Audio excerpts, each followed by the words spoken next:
So compassion is something we have a lot of trouble with generally as humans, right? Because we get fucking pissed off, right? When somebody does something to us, especially when it feels, the more personal it feels, right? We get really, really charged, right? And somebody did this thing to us, and we're angry at them, right? Because how could they, right? For whatever reason, right? It's a them and it's a me. And in that situation, that's like the opposite of compassion, right? Because you're basically blaming somebody for what you think or perceive that they did to you, right? So that's kind of the fundamental issue, right? Number one, is that you, in a sense, believe your perception and interpretation of the situation. Now, I know it's going to raise a lot of red flags for people, and they're going to get either confused about that or have a lot of questions about that, but on a fundamental level, they have a perception and you have a perception. Those two perceptions have interacted in a certain way, and there's been an outcome, and then now you're blaming them for the outcome in this specific situation that I'm talking about, right? Like that's a way of looking at it. That's not to take away the humanness, like, so don't misunderstand what I'm saying. It's not about apathy or disassociation, right? That's not what I'm talking about. But you, in a sense, believe them to have done something for you, right? To you. And you have no compassion for them, because how could you, right? They did this terrible act, and they're a terrible person. So believing that is the fundamental issue, right? You can work on that forever. You can try to refine that and cleanse it and make you not like them or like them a little bit more. You can try to take some of that bitterness out of your heart by working on that problem, right? I'm not denying that as a strategy. However, the real efficient way to deal with it, or anything really, any resistance, any contraction towards something in your life, which is in a sense opening to something, when you sort of clear that interference, which is kind of in a sense compassion, a desire to sort of unite, like a union feeling, right? We are one kind of feeling. The way to do that is to sort of not touch things as they arise. And then when you don't touch things as they arise, you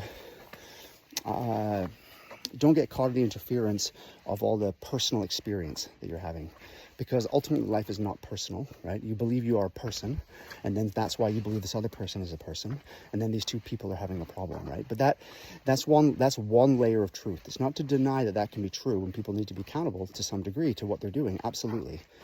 But that's a certain level of reality, right? Of perceiving reality.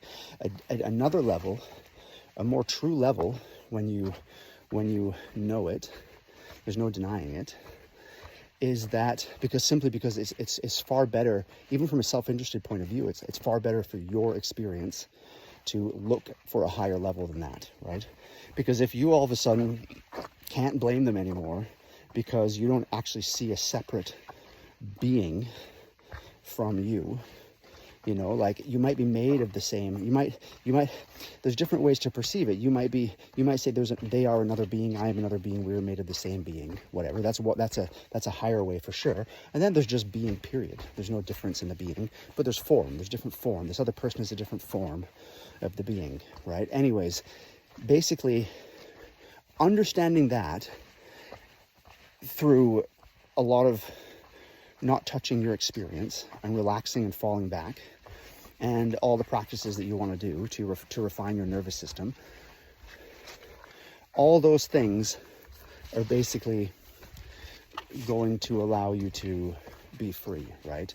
And that's really what you're looking for. So don't be very careful not to get wrapped up in blaming, because you're only really hurting yourself. And if you want compassion, you need to switch on, right, to a higher vibration, to another level. And you need to see yourself as the same as the world, really, truly. And that requires just a lot of investigation. But if you really want to basically feel great, that's what you have to do. So there's no real option here once you understand the situation. And you're not changing your goal, you're just changing your strategy. You're just trying to feel good, right? Before you're trying to get rid of your pain through blaming something outside, now you're just going to let the pain move through and not touch it. But the goal is the same. You're trying to get rid of the pain you feel, right? So yeah, it doesn't mean you still can't work it out with that person on that level, but truly you want to just not touch that pain when you're kind of going through it, to let it fall, to let it release, because it contracted, right? It got stuck there, Now it's time to let it go, right? And that's what you're gonna do to feel good. Check out this lake.